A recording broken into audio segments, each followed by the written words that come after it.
दिसंबर 2020 आलोचना त्रैमासिक। एक आर्टिकल आप सभी के बीच में एक समय पुलिस ने इन पर सीधे प्रधानमंत्री की हत्या के षड्यंत्र में शरीक होने का आरोप भी लगाया था, लेकिन आरोप पत्र दाखिल करते समय इसे बिल्कुल भुला दिया गया। एल्गार परिषद के माओवादी कनेक्शन की बात सबसे पहले फिंस की रिपोर्ट में कही गई थी।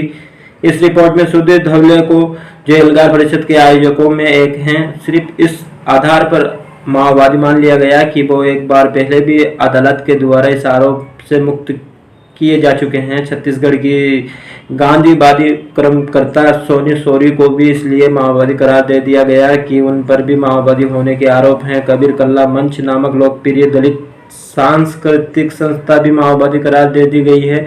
मंच से जुड़े सागर गोरखे रमेश गोचोर को भी एजेंसी द्वारा माओवादी होने का संदेह दे दिया गया है, जिन्हें इसी आधार इस रिपोर्ट में माओवादी मान लिया गया है।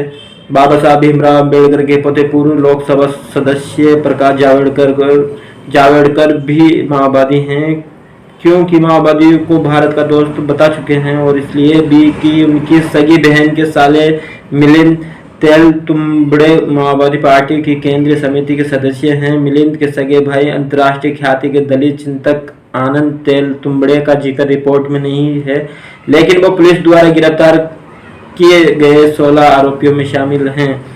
पुणे पुलिस एनआईए ने फिंस द्वारा माओवादी बताए गए लोगों में से दलित अधिकार कर्मकर्ता सुधीर धवले और कबीर कल्ला मंच के कलाकारों गोरखोर गोचोर को गिरफ्तार कर लिया गया। इस पूरे मामले में अब तक कुल 16 लोग गिरफ्तार किए गए हैं। ये सभी लोग यूपीए के तहत गिरफ्तार किए गए हैं। इनमें से कुछ तो अब तक 2 साल से ज्यादा जेल में गुजार चुके हैं। यूपीए के तहत बेल मिलना वैसे भी मुश्किल होता है, ऊपर से पुलिस को आंदोलनों अदालतों का सहयोग इतना है कि वो घर तलाशी और गिरफ्तारी के निर्धारित नियमों के खुले उल्लंघन की भी अनदेखी कर जाती हैं।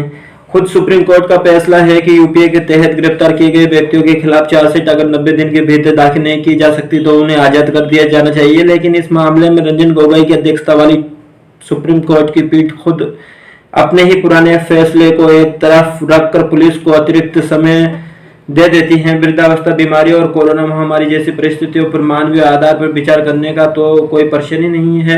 गिरफ्तार लोगों में सबसे वरिष्ठ है क्रांतिकारी कवि वरवर राव और आदिवासियों के उत्पीड़न और उनकी नाजायज गिरफ्तारियों के खिलाफ निरंतर संघर्ष करने वाले फादर स्टैन स्वामी। दोनों की उम्र 80 के ऊपर है। वरवर राव इस हद तक बीमार हैं कि अपनी देख रेख खुद नहीं कर सकते। सुधीर धवले, रोना विल्सन, महेश राउत, वर्णन गोजेवल दलितों, आदिवासियों और राजनीतिक कैदियों के अधिकारों के लिए काम करने वाले जाने माने कर्मकर्ता हैं। सुरेंद्र गाडलिंग, सुधा भारद्वाज, अरुण फेरेरा वकील हैं, जो गरीबों, उत्पीड़न के शिकार हुए कमजोर वर्ग के लोगों के न्याय दिलाने के लिए काम करते रहे हैं। शोभा सेन और हैनी बाबू अंग्रेजी साहित्य के प्रोफेसर और लेखक हैं। सागर तात्याराम, गोरखे रमेश, मुरलीधर गेचोर और ज्योतिबा राघवा जगताप कबीर कल्ला मंच के कलाकार हैं। आनंद तेलतुंबड़े और गौतम नवलखा अंतर्राष्ट्रीय ख्याति के विचारक और लेखक हैं। तेलतुंबड़ा गोवा इंस्टीट्यूट ऑन मैनेजमेंट के प्रोफेसर भी हैं। इनमें से हर एक का जीवन खुली किताब है। उनका लेखन और उनका साहित्य काम भी हर समय दुनिया की आंखों के सामने रहा है। उनमें से कुछ एक लोग पहले भी माओवादी पार्टी से जुड़े होने के आरोप में गिरफ्तार किए गए हैं, लेकिन कई साल जेल काटने के बाद बाइज्जत बरी कर दिए गए हैं। इनके किसी भी अवैध क्रियाकलाप में संलिप्त होने के कोई सबूत किसी के पास नहीं है। अगर कुछ है तो इनका वो सामाजिक कर्म और लेखन है जो पूरी तरह सशस्त्र क्रांति की माओवादी विचारधारा के खिलाफ जाता है।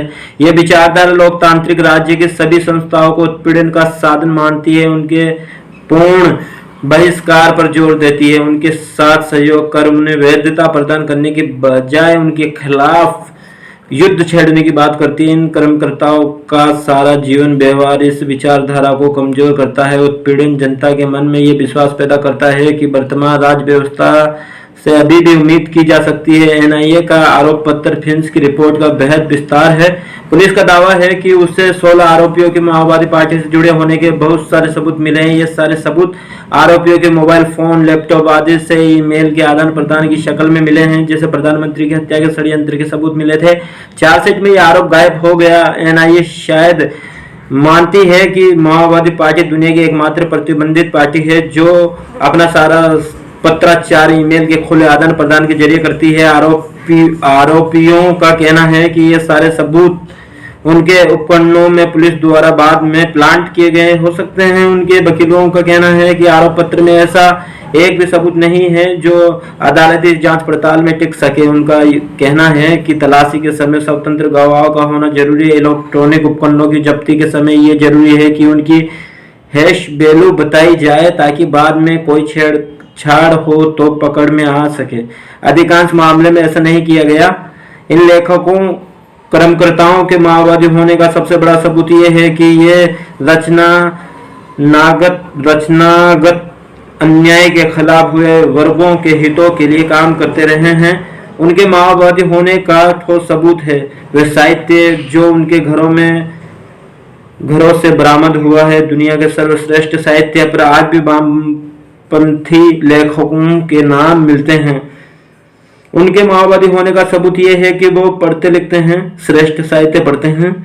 एनआईए ने अपनी चार्जशीट में इन लेखकों पर माओवादी पार्टी से संबंध होने के अलावा माओवादी विचारधारा के प्रचार करने का संवैधानिक रीति से चुनी हुई सरकार के खिलाफ असंतोष पैदा करने, सरकार के खिलाफ बुद्धिवादियों को संगठित करने, छात्रों के मन में सरकार के खिलाफ असंतोष और विद्रोह की भावना भरने के आरोप भी लगाए हैं।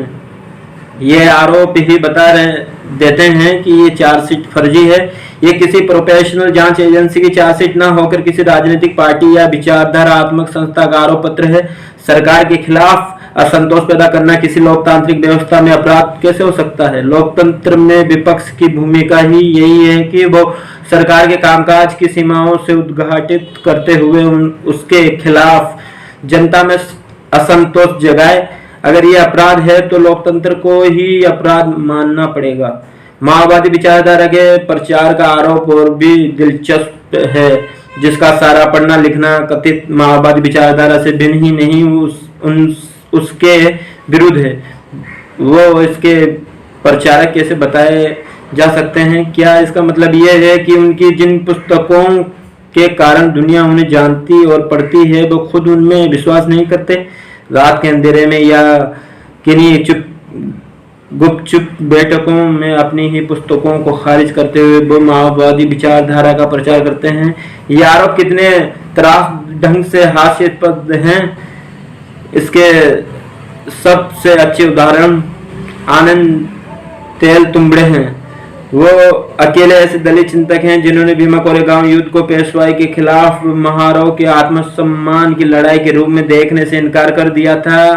2 जनवरी 2018 को प्रकाशित एक लेख में उन्होंने साफ कहा कि लड़ाई ईस्ट इंडिया कंपनी और पेशवा बाजीराव 2 के सैनिक टुकड़ियों के बीच थी, जिसका न भारतीय राष्ट्रवाद से कोई लेना देना था, न ब्राह्मणवाद विरोधी संघर्ष से।